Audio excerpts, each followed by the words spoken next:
Belakangan ini ada sebuah fenomena yang cukup menarik perhatian di kawasan Asia Tenggara, khususnya antara dua negara serumpun, yaitu Indonesia dan Malaysia. Fenomena ini mungkin terdengar sederhana, bahkan bagi sebagian orang mungkin tidak terlalu penting.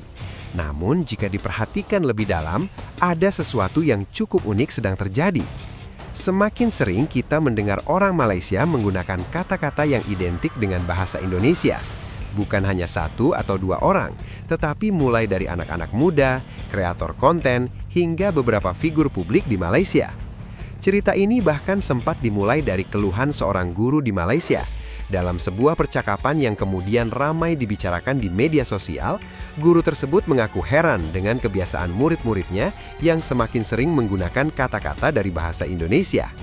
Ia mengatakan bahwa ketika membaca tulisan atau mendengar cara bicara muridnya, ia menemukan kata-kata seperti merencanakan, berencana, rumah sakit, hingga sapaan teman-teman. Padahal dalam penggunaan bahasa Melayu sehari-hari, kata-kata tersebut biasanya memiliki padanan yang sedikit berbeda. Misalnya, kata teman memang ada dalam bahasa Melayu, tetapi penggunaan yang lebih umum adalah kawan atau rakan. Begitu pula dengan kata rumah sakit yang dalam bahasa Melayu biasanya disebut hospital. Bagi sang guru, perubahan kecil dalam pilihan kata ini cukup terasa. Ia merasa seolah-olah sebagian muridnya mulai berbicara dengan gaya bahasa Indonesia. Fenomena ini membuatnya bertanya-tanya, apa sebenarnya yang sedang terjadi? Apakah ini hanya sekedar tren sementara di kalangan anak muda, atau memang ada pengaruh yang lebih besar di baliknya? Jika kita melihat situasi sekarang, sebenarnya fenomena ini tidak sepenuhnya mengherankan. Dalam beberapa tahun terakhir, konten digital dari Indonesia memang semakin mudah diakses di berbagai negara, termasuk Malaysia.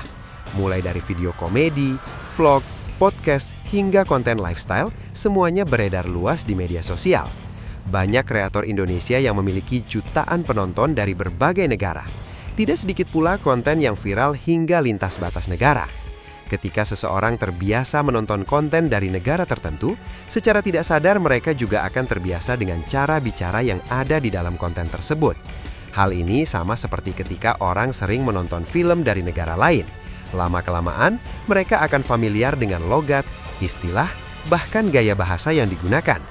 Begitu pula yang terjadi dengan sebagian anak muda Malaysia yang sering menonton konten dari Indonesia. Tanpa disadari, beberapa kata dari bahasa Indonesia mulai masuk ke dalam percakapan sehari-hari mereka. Menariknya, fenomena ini juga sempat dibahas oleh seorang artis terkenal dari Malaysia dalam sebuah wawancara. Alih-alih mengkritik penggunaan bahasa Indonesia, artis tersebut justru mengungkapkan kekagumannya terhadap orang Indonesia. Menurutnya, ada satu hal yang sangat menonjol dari masyarakat Indonesia, yaitu cara mereka menjaga bahasa mereka sendiri. Dalam wawancara tersebut, ia menceritakan pengalamannya melihat orang Indonesia yang tinggal di luar negeri. Menurutnya, banyak orang Indonesia yang sudah menetap di negara lain selama bertahun-tahun, bahkan lebih dari 1 dekade. Namun yang menarik adalah mereka tetap menggunakan bahasa Indonesia dalam kehidupan sehari-hari. Bukan hanya ketika berbicara dengan sesama orang Indonesia, tetapi juga dalam komunitas mereka sendiri. Bahkan anak-anak mereka yang lahir atau tumbuh di luar negeri tetap diajarkan bahasa Indonesia sejak kecil. Hal ini membuat bahasa Indonesia tetap hidup di lingkungan keluarga mereka, meskipun mereka tinggal jauh dari tanah air. Bagi sang artis, ini menunjukkan bahwa orang Indonesia memiliki rasa percaya diri yang sangat kuat terhadap bahasa mereka sendiri. Ia kemudian mengatakan bahwa bahasa bukan sekedar alat komunikasi. Bahasa adalah bagian dari identitas. Bahasa adalah simbol dari siapa kita sebenarnya. Ketika seseorang tetap menggunakan bahasa asalnya, itu berarti ia masih memegang erat jati dirinya. Dalam pandangannya, inilah yang membuat orang Indonesia terlihat berbeda. Mereka tidak merasa perlu mengubah cara bicara mereka hanya untuk menyesuaikan diri dengan lingkungan baru. Mereka tetap berbicara dengan bahasa mereka sendiri, dan justru orang lain yang akhirnya terbiasa mendengar bahasa tersebut. Sebaliknya, ia juga menyoroti situasi yang terjadi di negaranya sendiri. Menurutnya, di Malaysia ada kecenderungan yang sedikit berbeda.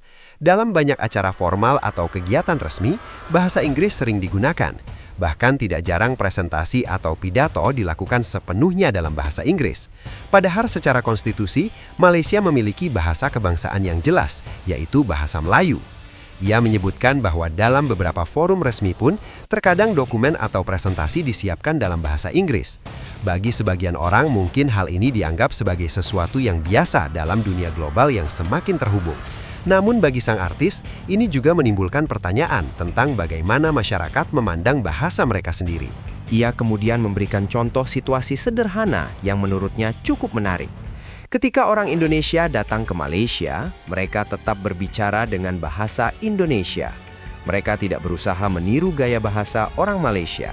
Namun, ketika orang Malaysia berada di negara lain, terkadang mereka justru mencoba menyesuaikan cara bicara mereka dengan bahasa atau logat setempat. Menurutnya, disitulah terlihat perbedaan mentalitas. Orang Indonesia terlihat sangat percaya diri dengan bahasa mereka. Mereka tidak merasa perlu mengubah identitas bahasa mereka hanya untuk diterima oleh lingkungan sekitar. Fenomena ini juga terlihat dalam industri musik. Dalam wawancara yang sama, sang artis sempat menyinggung tentang gaya bernyanyi di dunia musik Melayu. Ia mengatakan bahwa terkadang ada penyanyi yang mencoba meniru gaya vokal penyanyi barat, terutama dalam pengucapan atau cara menyanyikan kata-kata. Padahal, menurutnya, jika seseorang menyanyikan lagu Melayu, maka yang seharusnya ditonjolkan adalah karakter asli dari bahasa dan musik tersebut. Ia bahkan memberikan sebuah analogi yang cukup menarik. Bayangkan jika seorang penyanyi dari Spanyol mencoba menyanyikan lagu Melayu dengan pengucapan yang sangat mirip seperti orang Melayu. Tentu banyak orang akan merasa kagum dan mengatakan bahwa penyanyi tersebut luar biasa karena mampu menyanyikan lagu itu dengan sangat otentik. Namun, jika orang Melayu sendiri justru mencoba menyanyikan lagu Melayu dengan gaya barat, bukankah itu terasa agak aneh? Pertanyaan sederhana ini sebenarnya memiliki makna yang cukup dalam. Ia seolah mengajak orang untuk kembali memikirkan tentang pentingnya menjaga identitas budaya, termasuk dalam bahasa. Di tengah dunia yang semakin global, percampuran budaya memang tidak bisa dihindari. Bahasa saling memengaruhi, gaya bicara saling bercampur, dan tren dari satu negara bisa dengan cepat menyebar ke negara lain melalui internet. Namun di balik semua itu, tetap ada satu hal yang sering menjadi penanda kuat sebuah bangsa, yaitu bahasa mereka sendiri. Mungkin inilah pelajaran paling menarik dari fenomena yang sedang terjadi sekarang, bahwa di mata sebagian orang di luar sana, masyarakat Indonesia dianggap memiliki sesuatu yang sangat kuat, yaitu kebanggaan terhadap bahasa mereka sendiri. Mereka tidak merasa perlu meninggalkan bahasa tersebut, bahkan ketika berada jauh dari tanah kelahirannya. Hal yang terlihat sederhana ini ternyata memiliki makna yang sangat besar, karena pada akhirnya bahasa bukan hanya soal kata-kata yang kita ucapkan setiap hari. Bahasa adalah cerita tentang siapa kita, dari mana kita berasal, dan bagaimana kita ingin dikenang di masa depan. Dan menariknya, perbincangan tentang bahasa ini kini justru menjadi topik yang ramai dibicarakan di antara dua negara yang sejak lama memiliki sejarah dan budaya yang sangat dekat. Indonesia dan Malaysia, dua bangsa serumpun yang bahasanya berasal dari akar yang sama, kini kembali dipertemukan oleh sebuah pertanyaan yang sederhana namun mendalam. Seberapa penting sebenarnya bahasa bagi identitas sebuah bangsa?